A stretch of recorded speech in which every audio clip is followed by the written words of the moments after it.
All right, today we're tearing apart a pretty interesting blueprint. It's a 15-point morning routine that supposedly helps you build a real asset empire. So we're going to dig into what these habits actually are and, the whole philosophy behind them. Let's get right into it.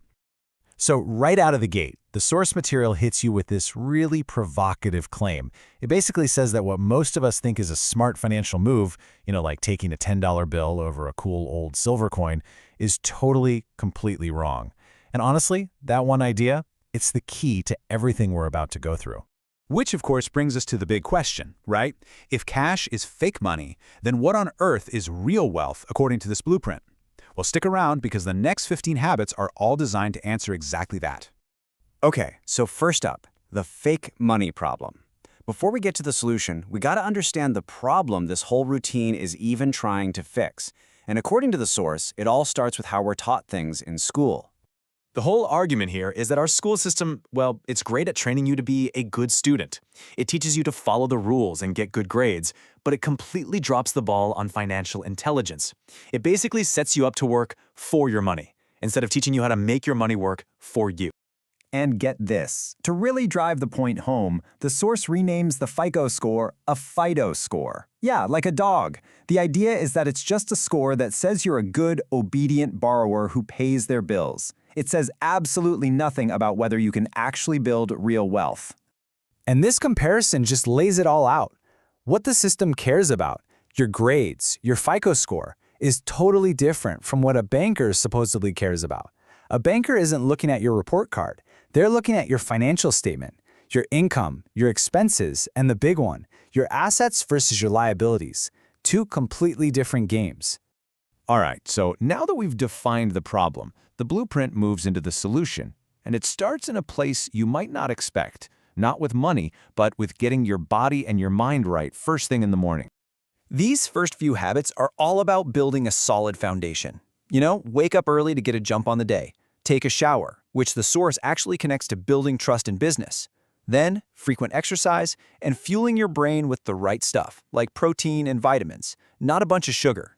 And the logic behind all this is really straightforward. You can't exactly build a financial empire if your own body is falling apart, right? The idea is that your physical health has a direct impact on the quality of your thoughts and, by extension, your financial decisions.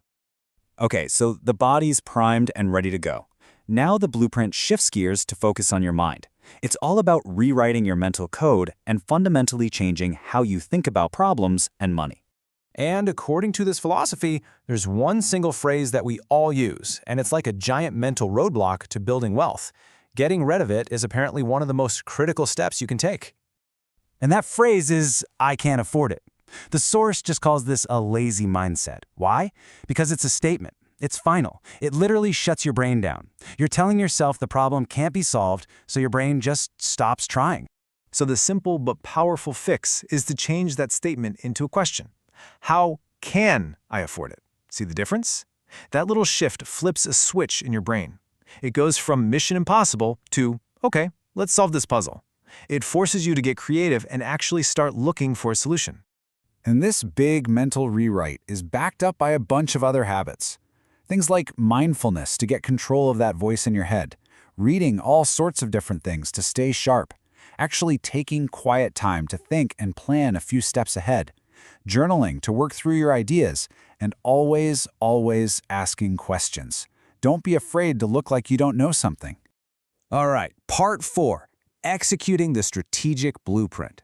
So your body is ready, your mind is right, now it's time to get tactical. This is about action, strategy, and really understanding the bigger financial game being played.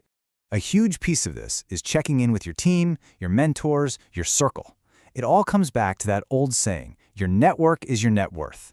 The idea is you have to intentionally surround yourself with people who are smarter than you, because that value, well, it translates directly into financial value. This next part is about zooming out and looking at the big picture, the macro environment. Specifically, the source says to watch what the Federal Reserve is doing. Keep an eye on the money supply. The whole goal is to spot where the system is, let's say, getting a little shaky, and then position yourself to take advantage of the massive wealth transfers that happen when things shift. And this is really the core reason for all of this. The blueprint makes the pretty staggering claim that $1 trillion of fake money gets printed every 90 days. Now, if you believe that, it's easy to see why the philosophy is that savers are losers. From this point of view, any cash you're just sitting on is losing its value day by day. And all of this leads us to the final piece of the puzzle, the end game. It's about playing the real asset game. This is the ultimate goal that all the other habits have been building towards. The strategy here is laid out as a kind of hierarchy, a three-step process. Step 1. Stop focusing on your paycheck and start focusing on buying assets that actually produce cash flow. Step 2. Use debt, what they call other people's money, or OPM, to get your hands on more of those assets. And Step 3. Take your profits and accumulate what the source calls God's money. So what in the world is God's money? Well, it's their term for assets that exist outside the traditional system. We're talking about things that aren't controlled by a government or a central bank.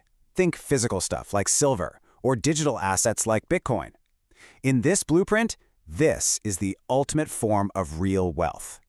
So when you boil it all down, this whole 15-step morning routine, it's all designed to do one thing. It's about transforming you from being a passive, good student who just follows the rules into a producer, an active creator and owner of real assets. Which leaves us with a pretty big question to chew on, doesn't it? After going through this whole philosophy, from getting rid of certain words in your vocabulary all the way to stacking up God's money, you have to wonder, is this a truly radical blueprint for financial freedom?